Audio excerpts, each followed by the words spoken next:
So here I am at the Chestoa Recreation Park outside of Erwin, Tennessee, and up by the railroad tracks.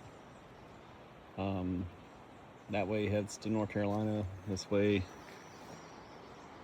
over to Erwin and Kingsport. Over there is the Nola Chucky. As you can see, a lot of new rock has been laid, and it's just sort of crazy driving through here. What it's like to imagine water, as high as it got during the hurricane. But nonetheless, something just really still bothers me is anytime I see we all know the railroad history here about how they pretty much shut down the Erwin railroad yard and everything. But yeah, it's rained a little bit today, but look at all the rust on these rails.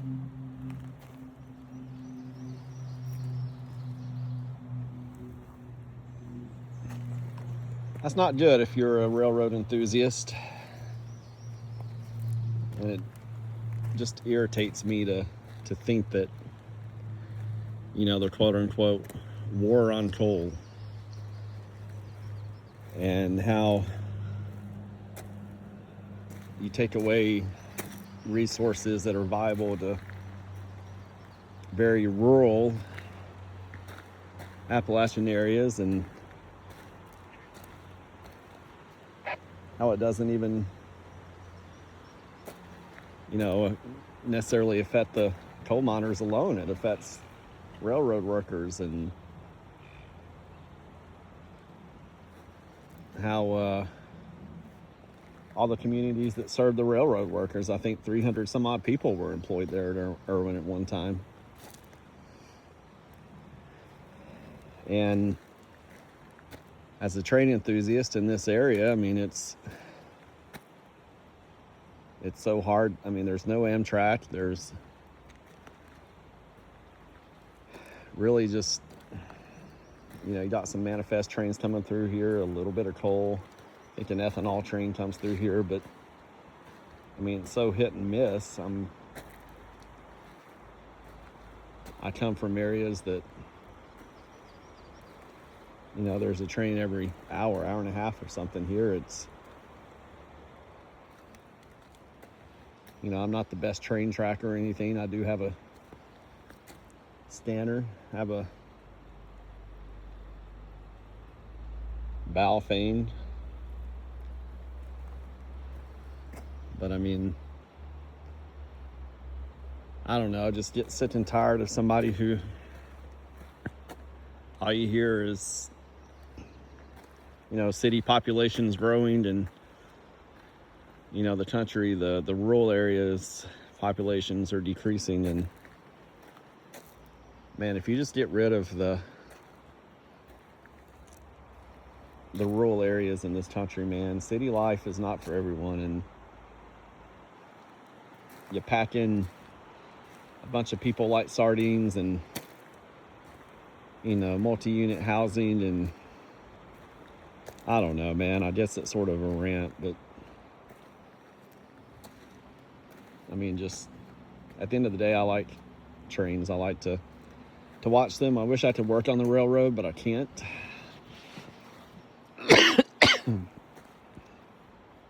Due to being colorblind, actually. So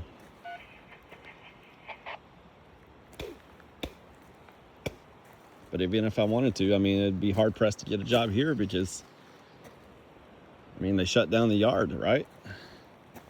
I know there's some maintenance equipment still there and everything, but on a day when there was maybe 12 to 15 coal trains coming through this area a day, or I've read at one time there could be up to 12 or 15 a day.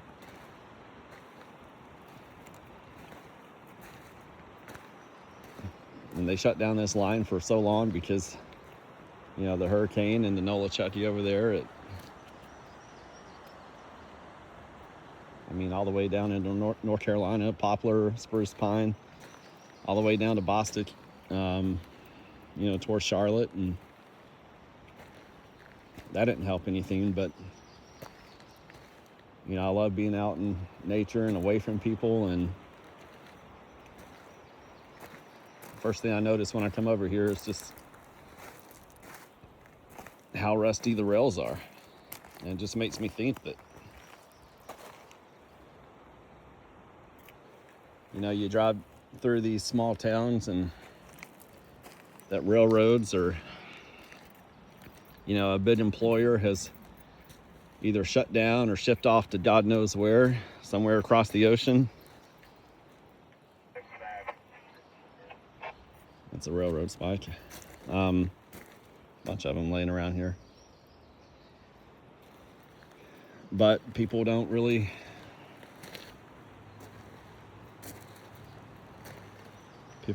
care about,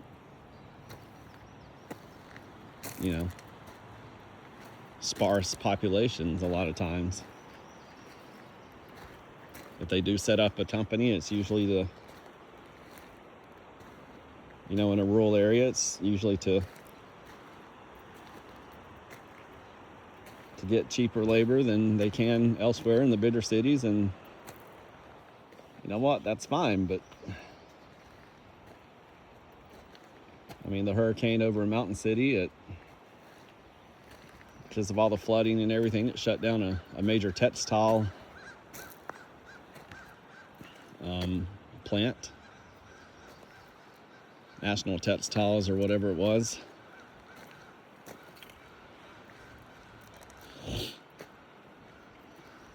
And they just spent years adding on to that plant, and then they shut it down, and they're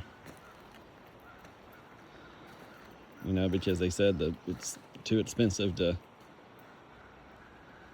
repair all that needs to be repaired after all the flooding and everything. And Mountain City, small town, much smaller town than Erwin. And what are all those hundreds of people going to do? And those were good paying jobs for the area. Decent paying anyway.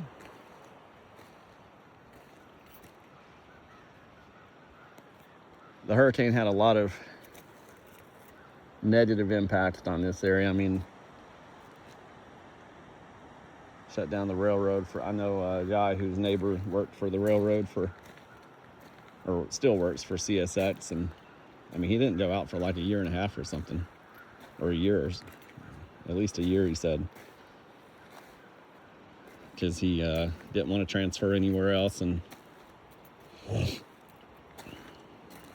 he was a conductor, or still is, I guess, now that he's working again. But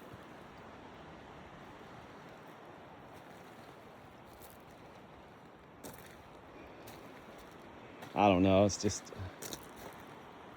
driving through here I've driven through I-26, where the Erwin Hospital used to be, and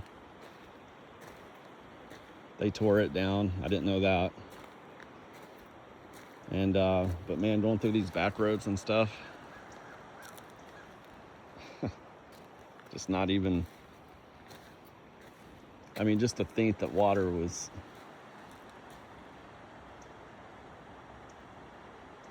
high enough to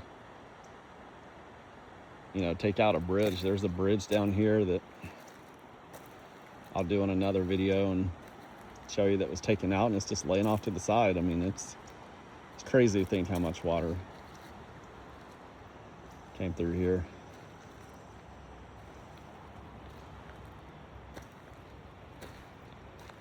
But regardless, I'll cut this video short. It's just a lot of people see a railroad track, and I look at the rusty rails and just think, man, between Mother Nature and politics and the ever-changing business cycles of life, and here in America, man, It's tough to see.